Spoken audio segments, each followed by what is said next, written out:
Hello and welcome everyone to another StarCraft 2 England cast. Today I have got a game from DreamHack. It is EGHuK playing against MillStephano. It is a best of 3. I saw these replays released and I was like, I'm on that. These are going to be epic.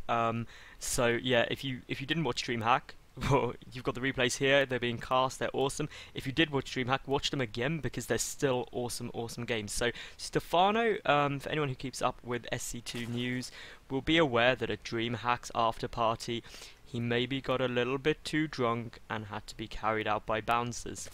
Which, there's quite an amusing picture of this if you haven't seen it online. So this is before Stephano was drunk. So he'll still be playing fine. EGHuK, well, EGHuK's a quality player. Everyone knows EGHuK. Well, to be fair, everyone knows Stephano as well. But this is just going to be a top quality game. It is game 1 of this best of 3. So wow, I'm super excited. It should be epic. So what can we expect from these players? Stephano, well, it's against Protoss, so he's going to go for a 14 or 15 pull. Stephano is so happy with his ZvP. I mean, like, he's said it countless times in interviews that his ZvP is insane. He thinks Protoss is underpowered. He thinks playing Protoss is basically just a free win for him. So it will be interesting to see if he does manage to pull this off. Time will tell. Meanwhile, EGHuK, he looks like, well, he's got this pylon on the low ground that just says, I'm going to be fast expanding in one way or another. Whether he goes for the Forge first or Nexus first, we will wait and see. Judging by the timings, it's looking like it's going to probably be a Nexus first build. He's getting ready to send down a probe at the moment though, so judging by the fact he's up to nearly 300 minerals, this is definitely going to be a Nexus first build. The pool already on its way down there for Stephano, was down on 15. He is doing everything that he needs to be doing right. This is Daybreak, which does actually favour Zerg fractionally, although quite a few Korean Protoss players have been coming up with some nifty new strategies on this map, which are really effective. And EGHuK does manage to get the block twice now on this hatchery. This is insanely irritating because obviously Stephano's approach to a fast expanding Protoss is get a third really quickly. Drone. Stephano kind of came up with that 12-minute max out of Roachling, which is super effective and scary for Protoss players to deal with. This Overlord sees everything, sees the timing of the Nexus and the Forge, so he has a good idea of what's going on there. Meanwhile, this first hatchery, it's down, it's happy, it's sitting there, getting itself up. The probe has actually disappeared. Well, no, the probe's just sitting up here, so this is good to know for Stephano. He needs to know where this probe is if it's going to go and pest the third. We do have quite a few Zerglings coming out, though. I mean, 6 Zerglings at this stage of the game isn't the most common thing in the world. Usually, you see at most about 4. One's coming around to check the third base out for what's coming down. Be interesting to see when Stephano does go to take that third. Usually it's about 4 minutes 20 is the perfect timing. The probe does come back in though, and it's going to sneak in. Meanwhile, these 5 Zerglings are on their way over, but there is a photon cannon on its way up. This wall off is pretty much complete, and those Zerglings aren't going to be able to do too much, especially now this gateway's just dropped down and has completely walled this off. So there is absolutely no threat here at all. We do have a pylon coming down behind Stephano's natural base, but it's not going to be able to get down, and the third base should be able to get up completely happily without being blocked in the slightest. So currently Stephano, that was a little bit delayed for him. Usually gets about 10 seconds ish earlier, but that doesn't matter, everything's fine. These Zerglings have managed to get in though. This is irritating. This is exceptionally irritating. They're not going to be able to do much because of that brilliant pylon placement, but it's still going to be annoying for EGHuK.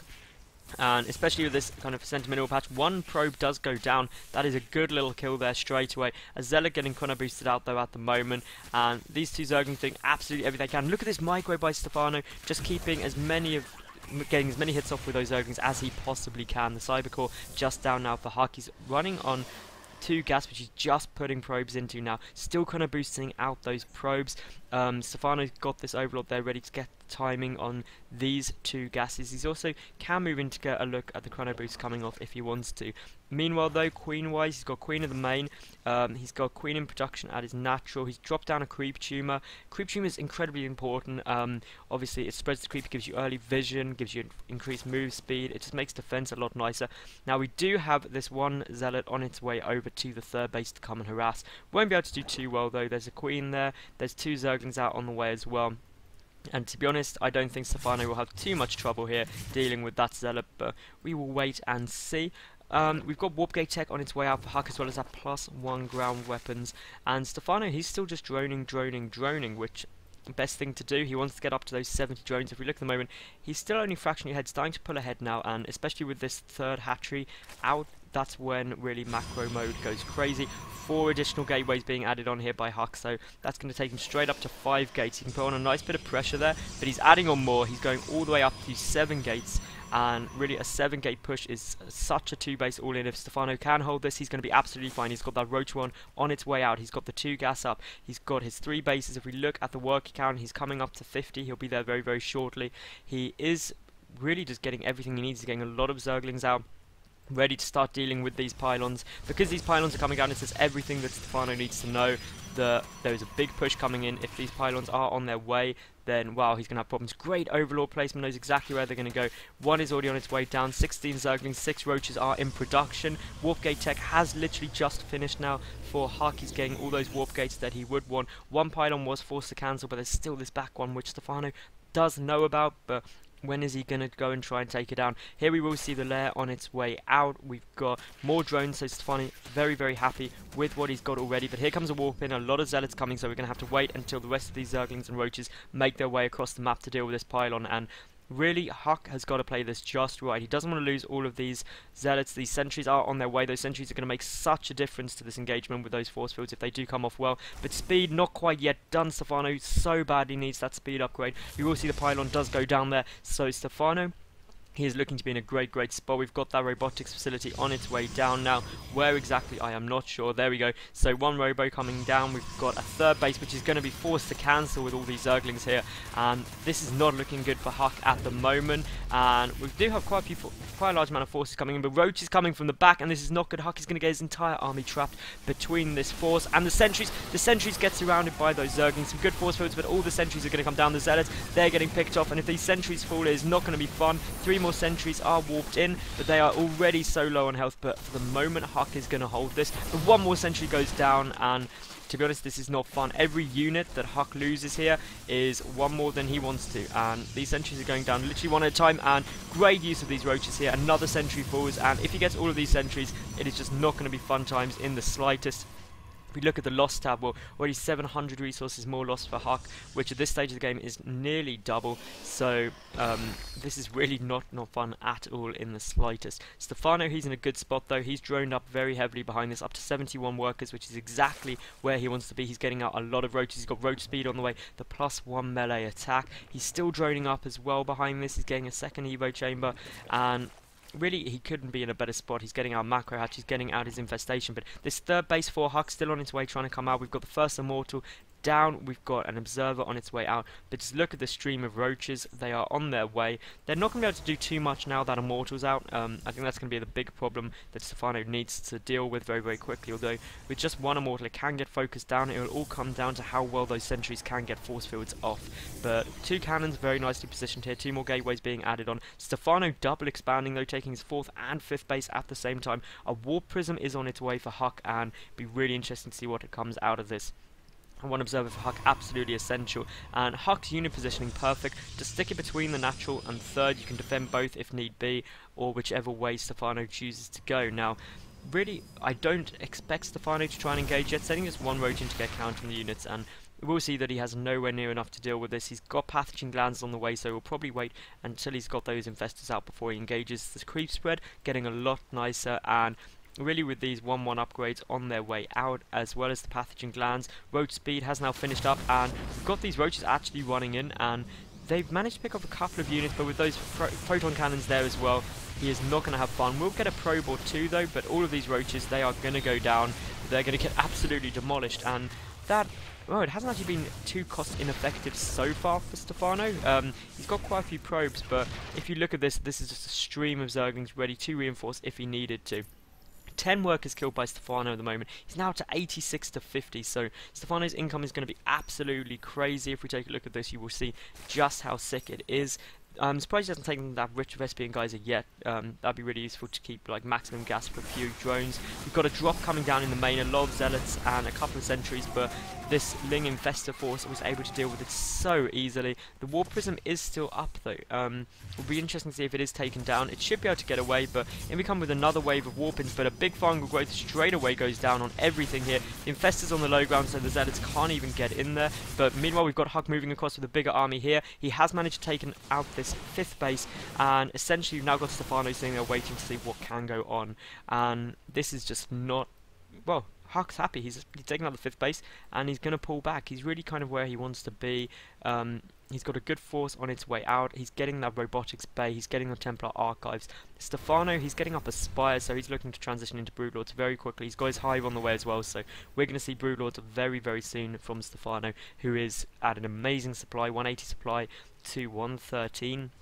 If we look at the harvest account, 80 to 57, the income says it all, especially that mineral income. That is absolutely crazily in Stephano's favour, who is now just retaking that 5th base. He is getting a 2nd macro hatch up. Stephano is playing this like an absolute boss, and well, this is just not looking fun for HuK in the slightest. This is suddenly a very, very big force from Stephano, which HuK just doesn't have the stuff he needs to defend against it. He needs some Colossi out just to deal with that number of Zerglings. There's also a lot of Infestors on the field. Those Infestors are going to be very, very strong. Fungal growths absolutely demolish an army such as this with the help of Zerglings and Roaches. And essentially it's just a very, very nicely balanced force here. Hive is 3/4 done. The Spire is about to finish, so it'll be interesting to see whether Stephano does choose to just wait until he has Broodlords to engage, or whether he will go earlier. But currently, I've got to say, I'm feeling like Stephano is very, very much ahead. Especially because Extended Thermal Arms is only just starting. The +2 only just starting as well here for HuK. But remember, Stephano getting those double upgrades, 2/2 already on their way. That's going to make those Broodlings very, very scary. The Greater Spire is coming out. We've got the Adrenal Glands upgrade. Stephano is just getting everything, and he still has 2,500 minerals sitting in the bank ready to go. Taking that rich Vespian Geyser, because now gas is the thing that he will need most. He needs to be able to get those Broodlords, getting some spines up. This is a great choice. It's not Broodlord Infestor, it's Broodlord Infestor Spine. Those spines are essential for the static defense. Doesn't actually have much static defense at his kind of further out expansions. He does have these 2 spines here, but nothing in his 3rd or main or natural at the moment, which is a bit surprising. But he's got these Zerglings here giving vision to see if any drop comes over. But now look at this force from HuK. This is not small in the slightest, and essentially the longer this goes on before Broodlords hit, the worse it's going to be for Stephano. Purely because while he is getting those Corruptors, this Colossi will go down soon. Stephano's sort of waiting to get those Broodlords to do any damage, and that of course gives HuK the chance to tech up and get everything he needs. He's putting a pylon down here, so we may see HuK try and take this 4th base, but only time will tell. Meanwhile, we've got more spines on the way down. Adrenal Glands nearly finished. 2/2 is literally about to finish. We've got a 2nd Spire cancelled. There was a 2nd Spire oh no, it's finished. 2 Spires are out, so we can get those double upgrades, and now we're going to have Broodlords. 5 Broodlords immediately morphing in. Wants to keep a few Corruptors there, just ready to deal with any air threat, and now really HuK's just in a race. Can he get a Mothership out in time, which is the only real way to deal with a force such as this from Stephano, who is now taking his 6th base. This is absolutely crazy. A 6 base Zerg against a 3 base Protoss. Well, that doesn't take a genius to work out who's doing well. Now, what Stephano's doing here is just sending in some Roaches, because essentially he needs to free up supply in order to be able to get out more Broodlords. He's sending Roaches in from all angles, doing a nice little Zergling run by, but there's cannons pretty much everywhere, to be honest, and these Roaches will get taken out, but look, it's just freeing up those supply. 3/3 upgrades on the way, the 1/1 air upgrades coming out. Stephano upgrading literally everything and anything he can. Getting out more Corruptors, more Broods. The Broodlord count already at 5, that's going to take him up to 7. Burrow is also being researched, but suddenly HuK, he is nearly maxed out. He's got a lot of Archons, he's got those 2 Colossi, he's got a Mortal in there as well, and he's got +2 ground attack finish, but can't help but feel that HuK is getting so far behind Stephano in terms of upgrades, but he is going to come and pick off this 6th base, and Stephano is going to be forced to cancel it, or actually he's going to let it finish, which is a big brave move. The Broodlord's very, very slow to come over, and that 6th base will get taken down, but Stephano's got so much money, it doesn't really matter. Some fungal growths are going down, they're being absolutely crazy. The Broodlords are now in the fight, and suddenly HuK realises he's not really got much to deal with those Broods, but still the ground force is just so significant. This is getting really, really close, it's getting really tense. Who is coming off on top with Stephano at the moment? Those fungal growths absolutely saving his Broodlords so incredibly well, and really just raining down the pain, but a great great blink forward, and suddenly all these broodlords are looking to be in a lot of trouble. There's 30 roaches in production though, and that is absolutely crazy. These infested terrans, of course, 3 units, they only cost energy, and somehow both these colossi do stay up, and now Stephano is looking to be in a bit of difficulty. He needs all of these streaming roaches to come in to reinforce some great fungal growths, and Stephano should be able to hold this easily now. He's just got so many roaches, he's getting more corruptors in here as well. Trying to get this round to pick off that colossi if he can, but for the moment Stephano holds this very, very convincingly, and suddenly EGHuK is looking to be in a lot of problems. Stephano's got a lot of bank left as well, so he is absolutely fine. Just needs to pick up this 4th base and he's going to be in the money. A big warping of Stalkers, but all of these Zerglings are surrounding. They are 2/2 Zerglings with adrenal glands. They absolutely demolish Stalkers. Great blink play is trying to come in, but I mean, once these fungal growths go off, it's not going to be fun. EGHuK in absolutely the best position he can behind the mineral line, trying to prevent this round, but infested terrans getting lobbed in as well, and Stephano, he's going to pull back in the moment. Just wants to play it a little safer. He needs to morph in some more broodlords. He's currently on no broodlords, but just look at the number of roaches. These roaches are just getting the +3 armor upgrade. 4 broodlords are in production.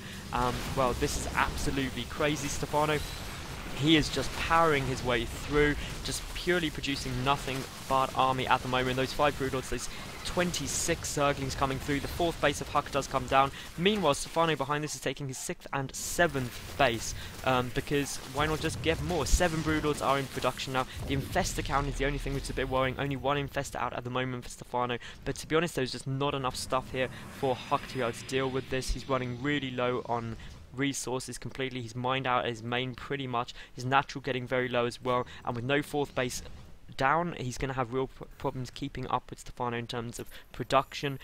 Stephano has lost an awful lot of drones though through building spines, and he's now just transferring all of these drones across, getting as much gas as he can. EGHuK, he's positioning himself to try and get a good surround on this, but the broodlords, they're coming in. They're so happy buying up on this high ground, and EGHuK needs to be very careful how he engages, because obviously with no air units, then he needs to get underneath these broodlords, but there's so much airspace here that these stalkers could have a horrible, horrible time. They do blink forward, but what are they going to be able to do? There's just so many broods here at the moment, and well, EGHuK's army just getting completely annihilated here just by so many broodlords. Those are 3/3 broodlings. 2/2 air upgrades are about to finish, which just make these broodlords so strong, but quite a few getting focused down by the stalkers. But meanwhile, the roaches are making short work of this, and an Archon is almost certainly going to go down, or going to get away actually, which is pretty impressive. 3 more broodlords are in production, and this is great micro on broodlords, which you hardly ever see because they're so slow, but just using this high ground so effectively, preventing the stalkers from being able to get in. This one morphing broodlord with 4 HP left is not in a good spot, but does morph in, and of course once they finish morphing they regain full health, which is incredibly useful. But these stalkers, they're suddenly not in a good spot. They do blink forward though, and that is going to help tremendously. Stephano losing some broodlords, which he does not want to have go down to only 2 now. We've got more broodlords. The 3/3 air upgrades are in production. EGHuK's still just on +2 ground attack and no armor upgrades, so EGHuK's so far behind in terms of upgrades, in income, in bases, even in tech now. He's really just fighting with Zealot Stalker Archon, which isn't going to be too effective. He could do with some air units. He needs that mothership so badly, but hasn't even started a Stargate yet. And Stephano, he's getting a good amount of income here. He's remaxing on more broodlords and essentially just getting broodlord, because it's only a ground army here and he's just got so much stuff. EGHuK is nearly at half the supply of Stephano now. He's just getting further and further behind, which is never fun. Stephano, who does have his 7 bases up and running, very, very happy. 7 bases against 3, well, again, that is not fun at all for EGHuK. A good blink forward, but there's just so many broodlords here. The 3/3 air upgrades are about half done now for Stephano, and EGHuK, how is he still staying in this? I do not know, but we've got a big roach push forward. He's picking off those Archons, and suddenly these stalker numbers are getting really low. I expected GG. There we go. So we will see Stephano will take game 1. So do stay tuned for game 2. Flick over to that. If you did like this video, give it a thumbs up, and most importantly, subscribe, because, well, it's awesome, but do check out game 2. It will be coming up any second.